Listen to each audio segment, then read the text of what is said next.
Hello, everyone. Good evening. It's good to see you again. Um, so I welcome you to the community prayer, which is about Purim. Purim is a Jewish holiday, and Denise Wolferman is our speaker today, and she is a student at HIU.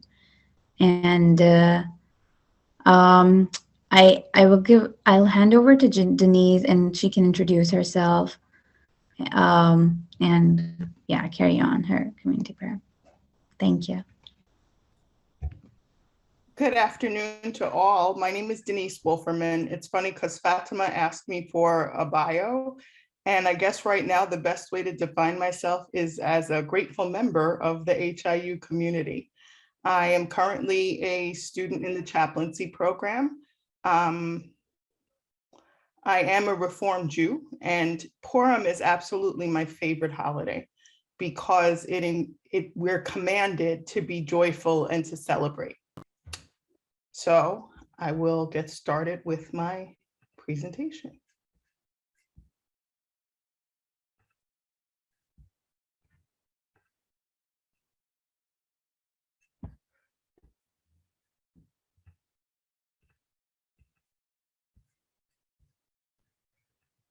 Except for the fact that it won't let me do it.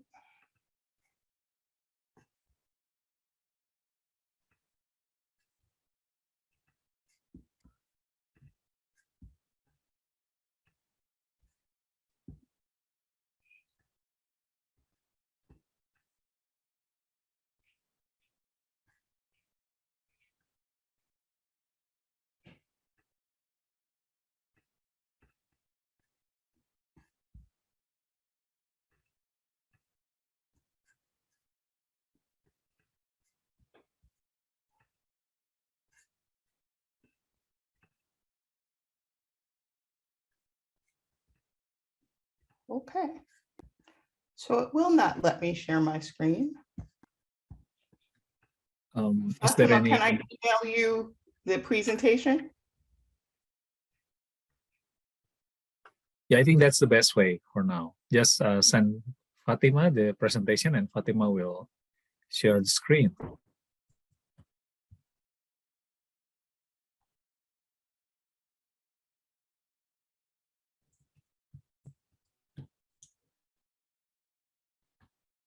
Prayer. The traditional prayers for Purim are as follows. Blessed are you, Adonai, our God, sovereign of all, who hallows us with mitzvot, commanding us to read the Megillah. Like most holidays, festival holidays for Jews, the main commandment is to tell the story again, to keep the story alive, and to give thanks and to acknowledge God's ongoing miracles, and to bless the fact that he's done so much for all of us, and to make sure the story lives on. Again, the second prayer also reflects that. Blessed are you, Adonai. Thank you, Fatima. I'm on the second slide. Blessed are you, Adonai, our God, sovereign of all, who performed wondrous deeds for our ancestors in days of old at this season. And blessed are you, Adonai, our God, sovereign of all, for giving us life, for sustaining us, and for enabling us to reach this season. The joy of Purim is reflected in this last prayer. The rose of Jacob was cheerful and joyous when they saw Mordecai robed in blue. You have been their everlasting redemption and our hope in every generation. You make known that all who hope in you will not be embarrassed, and those who take refuge will never be humiliated.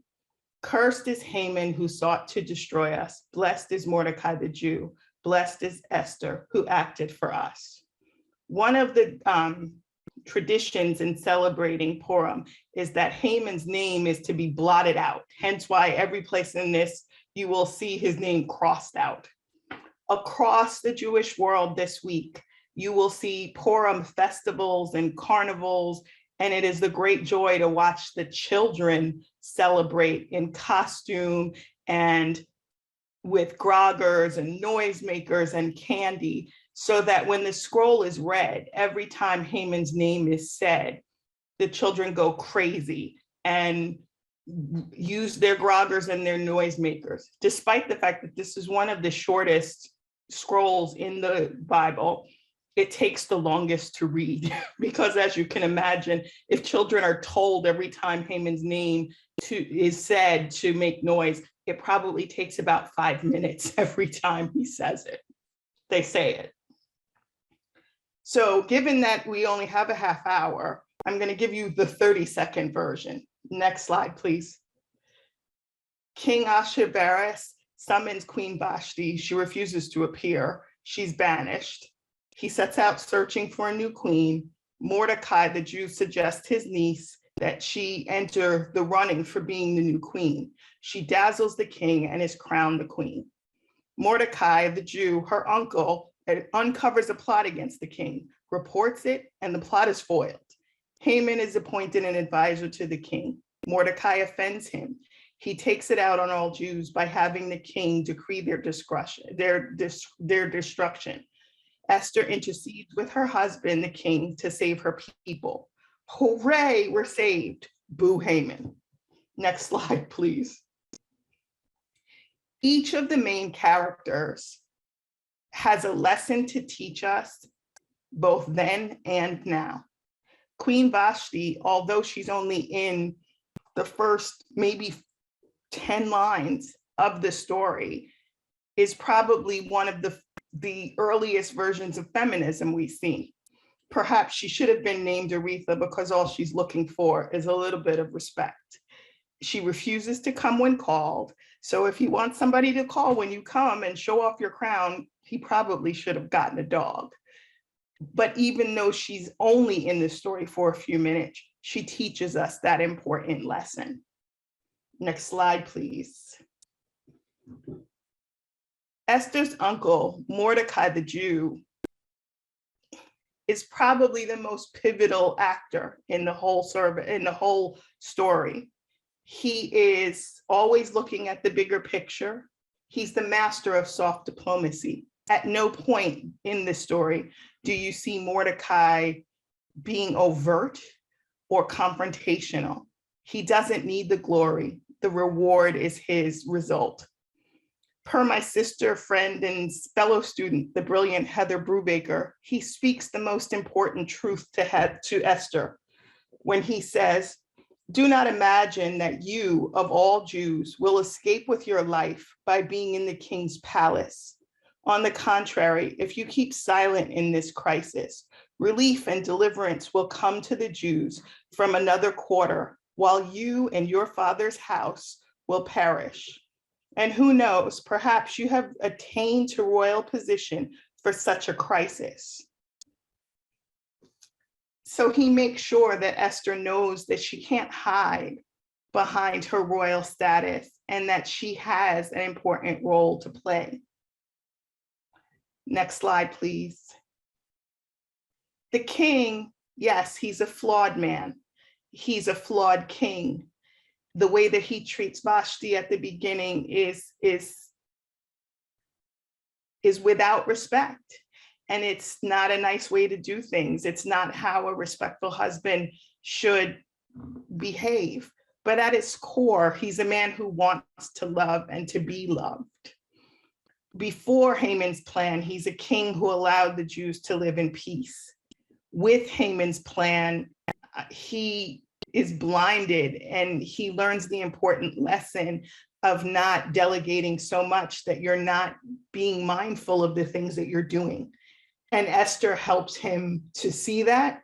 And I think that this whole thing makes him a better ruler and a better king and a better man. And his lesson to all of us is that those in power can always learn more. Next slide, please. Esther, amazingly enough, the scroll is named after her, but in some ways, she ties everyone together, but she herself has a lot to learn and grow from, and she evolves the most in this. She evolves from a innocent girl who allows everyone to tell her what to do, to a woman who grows into her role and her responsibility for the freedom and the very survival of her people. Like her uncle, she engages in a lot of soft diplomacy. A lot of people have problems with the fact that they feel that she may have just used her position as a wife to get what she needed and to get what she wanted. But if you look through history, Eleanor Roosevelt had her husband's ear and played a pivotal role in how people dealt with World War II. She was his eyes, his ears, and reported back to him about how his policies affected real people. Esther is no different. It's just that she happens to be a Jew. There is criticism of the fact that she does not divulge that from the beginning. But again, in a society where Jews were exiled and they were in some form refugees, she may not have wanted to divulge her refugee status because it may not have been how she thought of herself. And it may have been that she wanted to be thought of as just Esther. This is, again, a situation of an intersectional identity and how the complexities of that play out. But yet and still, she does grow into the role, and it is her, with the advising of her uncle, that ultimately saves the people. Next slide. Last slide, actually. For our world today, especially in light of all the war we're seeing, may the example of the story of Esther and the people of Shushan be one that we are able to repeat. May we find our Mordecais and our Esthers, as they are the ones that can ultimately bring us peace. I like to believe that a lot of us here are modern day Mordecais and Esthers.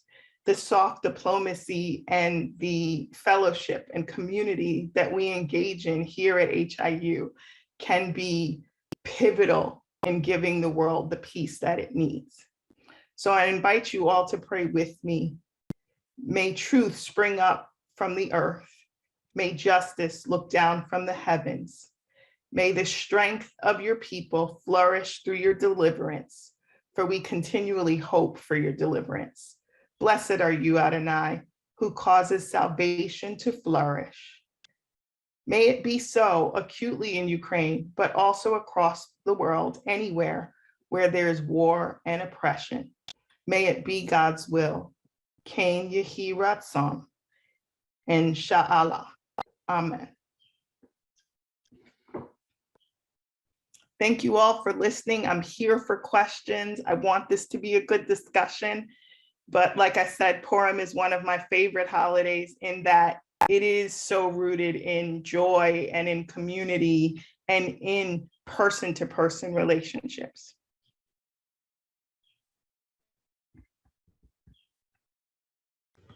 Thank you so much, Denise, for your insights on Purim. It was really wonderful to hear from you.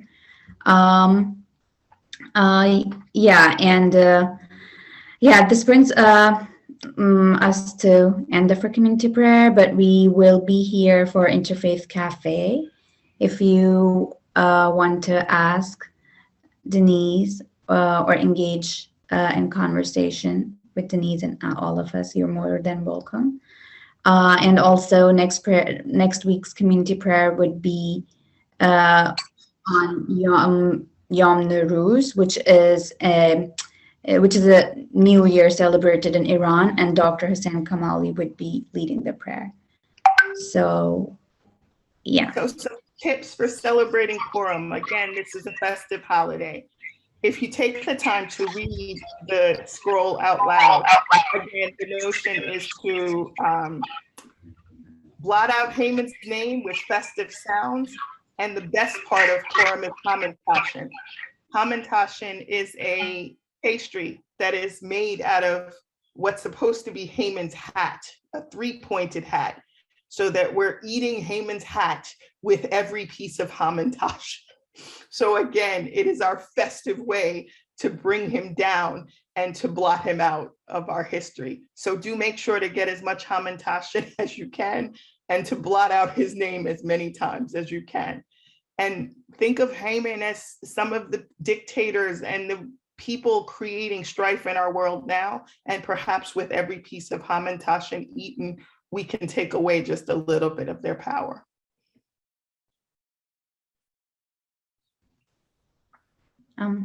Thank you. We can move to Interfaith Cafe.